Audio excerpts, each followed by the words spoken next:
අපනාලිකාව විනෝදාස්වාදය සැපයීමට ප්‍රමුඛතාවය දෙන අතරම වැදගත් ආර්ථික කරුණු ගැනද අවධානය යොමු කිරීමට තීරණය කර ඇති බව සතුටින් දැනුම් දෙමින් ඒ සඳහා පළමු පියවර මෙසේ තබමු. අද අප සලකා බලන්නේ රත්තරන් වල ආයෝජනය පිළිබඳවයි.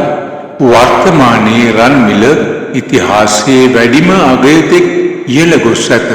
අද වන විට එය කැරට් 24 රන් පවුමක විකුණුම් මිල රුපියල් ලක්ෂ 4 ඉක්මවා ගොස් ඇත.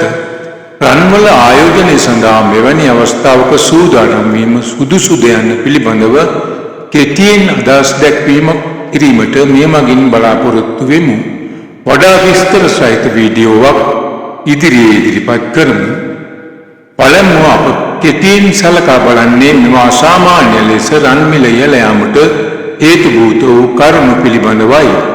විදේශ ආර්ථික අස්ථාවරභාවයන්, ඇමරිකාවේ ට්‍රම්ප්ගේ ආර්ථික ප්‍රතිපත්ති, ඇමරිකානු පොලි අනුපාතයන් පහළ යාමට ඇති ප්‍රවණතා, උද්ධමනයේ ප්‍රබලතාවය, රටවල්හි මධ්‍යම බැංකු සිය සංචිත රන්වලින් පවත්වා ගැනීමට දරන උත්සාහයන් වැනි කරුණු මේ අයුරින් රන් මිල අසාමාන්‍ය ලෙස ඉහළ යාමට හේතු වී තිබේ.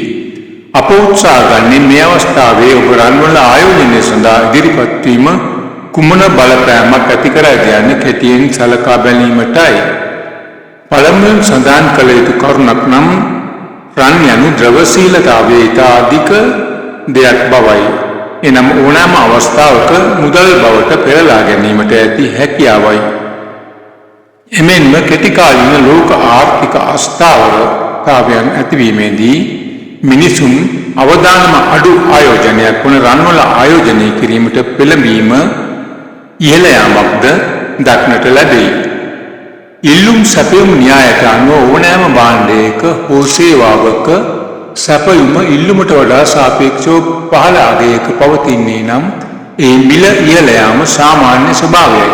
මේ අවස්ථාවේද රන් සඳහාද අධි ඉල්ලුමක් ඇති අතර ඒ සැපයුම ඉල්ලුමට සාපේක්ෂව පහළ අගයක පවතී. අප විශේෂයෙන් සලකා බැලිය යුතු කරුණක් වන්නේ ඕනෑම දෙයක් ඒ අගය ඉහළ මට්ටමක පැවතීමේදී මිලදී ගැනීම අවදානම් සාගත කාර්යයක් බවයි. උදාහරණයක් ලෙස යුද්ධයේ අවසානයත් සමග ශ්‍රී ලංකාවේ කොටස් වෙළඳපොළ ශීඝ්‍රයෙන් ඉහළ ගිය අවස්ථාවේ ඒ වෙත ඇතුළු වී කොටස් මිලදීගත් බොහෝ දෙනෙකුට විශාල අලාභයක් ලැබීමට සිදු වූ බව සඳහන් කළ හැක. රන් මිල අනාගතයේදී දිගටම මෙසේ වැඩි වේද නැතිනම් අඩු වේද යන්නත් අවිනිශ්චිතය. ඇමරිකානු පොලි අනුපාත ඉහළ යාමක් වුවහොත් රන් මිල පහළ යාමේ ප්‍රවණතාවයක්ද ඇතිවිය හැක. තවද රන්වල ආයෝජනය මගින් පොලි ආදායමක් හෝ ලාභාංශ ලබා ගැනීමට හැකියාවක්ද නොලැබේ. එමෙන්ම රන්වල ආයෝජනය කිරීමට නම් විශාල මුදලක් අවශ්‍ය වන අතර ඔබ අත ඇති සියලු මුදල් මේ සඳහා යෙදවීම විශාල අවදානමක්ද වේ. කෙසේ වුවද ඔබ රන්වල ආයෝජනය සඳහා ඉදිරිපත් වන්නේ නම් එය දිගුකාලීන ආයෝජනයක් විය යුතු අතර කෙටිකාලීන වාසි වෙනුවෙන් ඉදිරිපත් වීම ඊතරම් සුදුසු කටයුත්තක් නොවනු ඇත. 2008 මුල්‍ය අර්බුදයේදීද කොරෝනා වසංගත තත්ත්වය තුළද රන් අගය විශාල ලෙස වැඩි විය.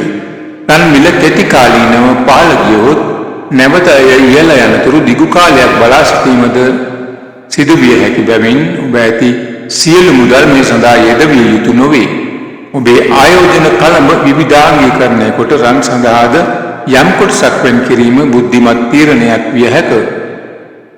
ඔබ රන් මිලදී ගැනීමට උනන්දු වන්නේ නම් ඒ සඳහා විශ්වාසදායක මූලාශ්‍රයක් වෙත යොමු වීමද ඉතා වැදගත් වනු ඇත. රාජ්‍යාංශීය ආයතනයක් ලෙස ලංකා බැංකුවේ ගෝල්ඩ් ෂොප් ඒ සඳහා ඇති විශ්වාසදායකම ආයතනය වන අතර ජාතික මැණික් හා ස්වර්ණාභරණ අධිකාරිය ලියාපදිංචි වූ වෙනත් පෞද්ගලික ආයතන වෙතද යොමු වීමට ඔබට හැකියාව ඇත.